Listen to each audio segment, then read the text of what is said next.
दुनिया की तमाम छोटी और बड़ी खबरों के लिए हमारे चैनल को सब्सक्राइब करना न भूलें और बेल का बटन जरूर दबाएं। लगता है तीनों कृषि कानून प्रधानमंत्री मोदी के गले की वो हड्डी बन चुके हैं जिसे अब वो न निगल पा रहे हैं न उगल पा रहे हैं, क्योंकि तीनों काले कानूनों को वापस लेने में सरकार के सामने सबसे बड़ा धर्म संकट है अडानी ग्रुप द्वारा कृषि सेक्टर में भारी भरकम निवेश और मोदी से अडानी की करीबी। अब यह हाल है कि अगर बिल वापस लें तो अडानी बाबा क्या करेंगे, और बिल वापस न लें तो किसान दो दो हाथ के लिए तैयार बैठे हुए हैं। 1.5 महीने से ज़्यादा का वक्त हो चुका है। तो मोदी जो है वो अब धर्म संकट में फंस गए हैं तीनों कृषि कानून को लेकर। इसे लेकर बीजेपी के ही एक सांसद सुब्रमण्यम स्वामी, उन्होंने एक ज़बरदस्त ट्वीट किया है।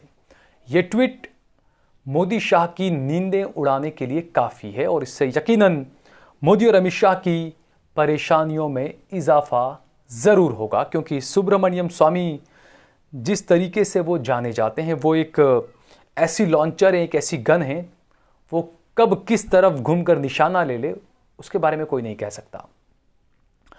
तो स्वामी ने जो ट्वीट किया उसमें वो लिखते हैं, कलाबाज कलाकार अडानी के 4.5 लाख करोड़ रुपए की बैंक की देनदारी एनपीए हो गई है। यदि मैं गलत कह रहा हूं तो मुझे सच बताइए। इसके बावजूद अडानी की संपत्ति 2016 के बाद हर 2 साल पर दुगनी हो रही है। वो बैंकों का बकाया चुका क्यों नहीं देते हैं? हो सकता है जैसे उन्होंने 6 हवाई अड्डे खरीदे हैं वैसे ही वो सारे बैंक भी खरीद लें।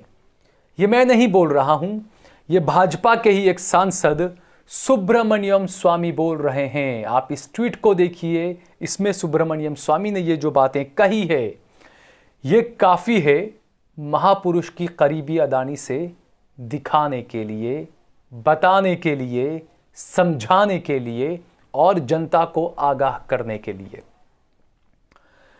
वैसे सुब्रमण्यम स्वामी ने सही ही कहा है, क्योंकि अडानी की जब इतनी ज़्यादा संपत्ति बढ़ रही है तो वो बैंकों का कर्ज अदा क्यों नहीं कर देते? उन्हें इसमें हैरानी क्यों हो रही है? लेकिन अडानी ऐसा नहीं करेंगे, क्योंकि वो ना सिर्फ सरकार के बेहद करीबी हैं बल्कि वो पीएम मोदी की इस पर विशेष अनुकंपा भी हासिल कर चुके हैं। जी हां, मोदी का हाथ उन पर है, इस वजह से वो बैंक का जो बकाया है शायद वो अदा ना करें। ये सिर्फ हमने पिछले हमारे एक वीडियो में भी इस बात को बताया था कि किस तरीके से सरकार से पैसा लिया गया और सरकार की ही चीज़ों को ख़रीदा गया, कॉन्ट्रैक्ट लिए गए। जब उन्हें ऑस्ट्रेलिया में कान का कॉन्ट्रैक्ट मिला तो उसके लिए जो है वो बताया जाता है कि यहाँ से एसबीआई से मोटी रकम जो है वो उनको लोन के तौर पर दी गई। तो इसीलिए कहा जा रहा है कि सुब्रमण्यम स्वामी ने कुछ गलत नहीं कहा है, क्योंकि एक तरफ ये तमाम रिपोर्टें आपके सामने हैं कि अडानी की संपत्ति में कितनी बढ़ोतरी हुई है। क्योंकि 2014 में जब नरेंद्र मोदी गुजरात के मुख्यमंत्री हुआ करते थे और जब उन्हें भाजपा का पीएम कैंडिडेट बनाया गया, जब उन्होंने 2014 में जो रैलियां शुरू की तो वो अडानी के हवाई जहाज में ही उड़ उड़ कर हर जगह पर अपनी रैलियां कर रहे थे। और शायद उसी का नतीजा है कि 2014 के बाद से अब तक अडानी की जो संपत्ति है 126% वृद्धि हुई उनकी संपत्ति में। आप सोचिए, 2014 के बाद देश की अर्थव्यवस्था का भट्टा बैठा, गरीब और ज़्यादा गरीब हुआ, मिडिल क्लास को खाने के भी फांफे पड़ रहे हैं। और अडानी साहब हैं, 2014 से अब तक इनकी संपत्ति में 124% की वृद्धि हो गई है। जबकि अगर बात करें अंबानी की, तो अंबानी, मुकेश अंबानी जो हैं, उनकी संपत्ति में 80% की वृद्धि हुई है। तो देश की जनता ने 2014 में वोट किसके लिए दिया था? किसके अच्छे दिन लाने के लिए जनता ने वोट दिया था? ये यहां पर एक बड़ा सवाल उठ रहा है। अच्छे दिन किसके आए हैं? क्या गरीब के अच्छे दिन आए हैं?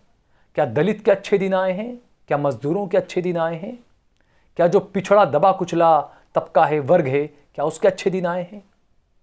ये हम सभी के सामने हैं कि अच्छे दिन किसके आए हैं।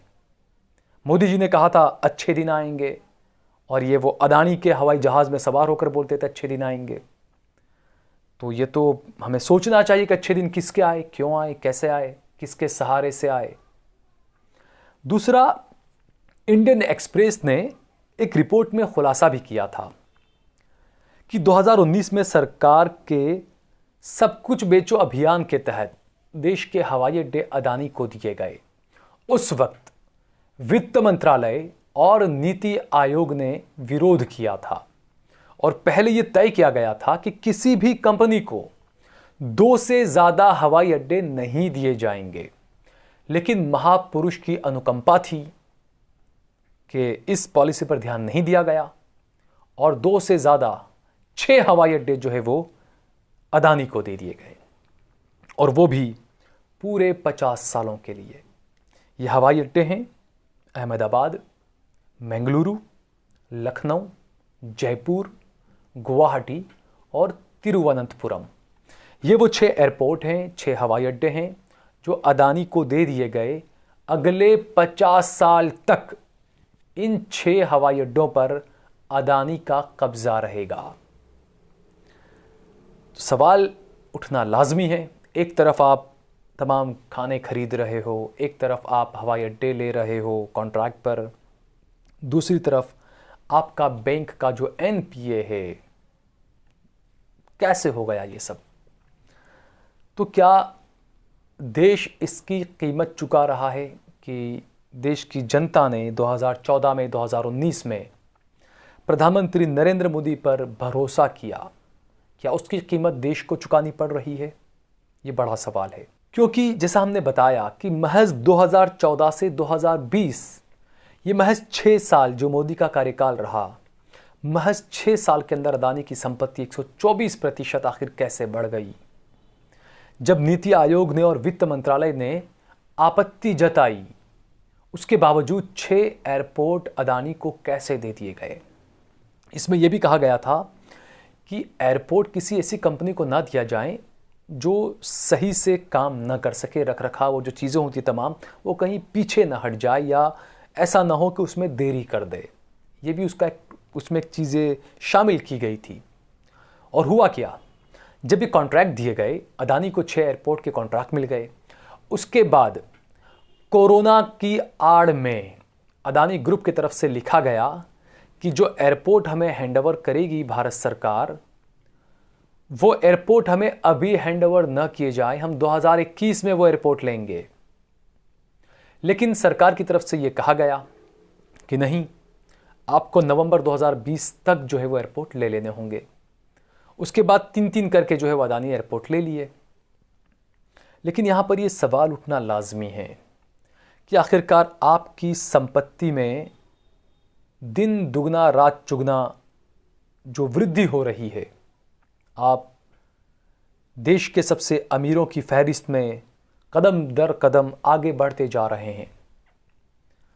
तो यहां पर यह सवाल उठता है कि आपके पास अगर इतनी संपत्ति है, इतना पैसा है, और जब आप पर इतने सवाल उठ रहे हैं कृषि कानूनों को लेकर, जिस तरीके से किसानों ने जो बाइकआउट का ऐलान किया हुआ है अदानी और अंबानी का, तो ऐसे में जो राष्ट्रवाद का चोला पहनकर जो जनता से वोट मांगते हैं, जो प्रधानमंत्री, उन्हीं प्रधानमंत्री को होना चाहिए कि वो अदानी और अंबानी को कहें कि भाई देश का जो पैसा है, जो बैंकों से आपने लोन लिया है, जिसे एनपीए में जिसे डाल दिया गया है,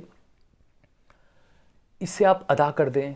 बैंक का जो कर्ज है उसे आप अदा कर दें, और आप लोगों को बताएं कि आप बहुत बड़े राष्ट्रवादी हैं, क्योंकि मोदी जी राष्ट्रवाद के नाम पर ही वोट मांगते हैं, पूरी के पूरी बीजेपी राष्ट्रवाद के नाम पर वोट मांगती है। तो ये देश का पैसा हुआ ना। तो अदानी और अंबानी को ये होना चाहिए कि भाई आप देश की जनता जो आपसे काफ़ी नाराज़ है, जो किसान नाराज़ हैं, उनको आप बताएं कि आप राष्ट्रवादी हैं, जो बैंक का जो पैसा है, जो बकाया, उसकी अदायगी करें आप। लेकिन आप ऐसा नहीं करेंगे, क्योंकि जैसे प्रधानमंत्री नरेंद्र मोदी जो कहते हैं कि हम कानून वापस नहीं लेंगे, उनके मंत्री कहते हैं हम कानून वापस नहीं लेंगे, तो ऐसे अदानी भी तो यही कहेंगे, नहीं हम नहीं लौटाएंगे, क्योंकि अनुकंपा है यहाँ पर महापुरुष की उन पर। तो देश को आखिरकार किस तरफ ले जाया जा रहा है, किस तरीके से अच्छे दिन का लॉलीपॉप दिया गया और उसके बाद में देश की हालत क्या है। ये एक बीजेपी के पास में कहने के लिए बहुत अच्छी ये चीज़ है कि भाई कोरोना काल है, इस वजह से पूरी दुनिया की अर्थव्यवस्था का भट्टा बैठा हुआ है। लेकिन कोरोना से पहले भी देश की अर्थव्यवस्था बहुत ज़्यादा नीचे गिर रही थी, बेरोज़गारी लगातार बढ़ रही थी। कोरोना की आड़ लेने की ज़रूरत नहीं है। कोरोना से 6-8 महीने पहले भी देश की अर्थव्यवस्था का यही हाल था। लेकिन इन सब के बावजूद अदानी और अंबानी की प्रॉपर्टी, उनकी संपत्ति जो है वो लगातार बढ़ती गई। वो किसके करीबी हैं ये पूरी दुनिया जानती है। तो देश की जनता को अब देखने की, समझने की ज़रूरत है कि जो आपके असली मुद्दे हैं, रोटी, कपड़ा, मकान, स्वास्थ्य सेवाएं, पढ़ाई, शिक्षा, ये आपके असली मुद्दे हैं। लेकिन आपको उलझा दिया गया है लव जिहाद में और हिंदू मुसलमान की डिबेट में। आपको इन सब से बाहर आना होगा और आपको समझना होगा कि इस देश में क्या हो रहा है। क्योंकि शायद जिस तरीके के जो हालात बन रहे हैं उससे अब यही लगता है कि जिस तरीके से किसान सड़कों पर बैठे हैं, मैंने इससे ठीक पहले कहा था कि देश को एक बड़े आंदोलन की जरूरत है, अहिंसक आंदोलन जिसमें हिंसा ना हो। बड़े पैमाने पर लोगों को सड़क पर उतरना होगा, विरोध प्रदर्शन करने होंगे, तभी ये तमाम चीज़ें बच सकती है।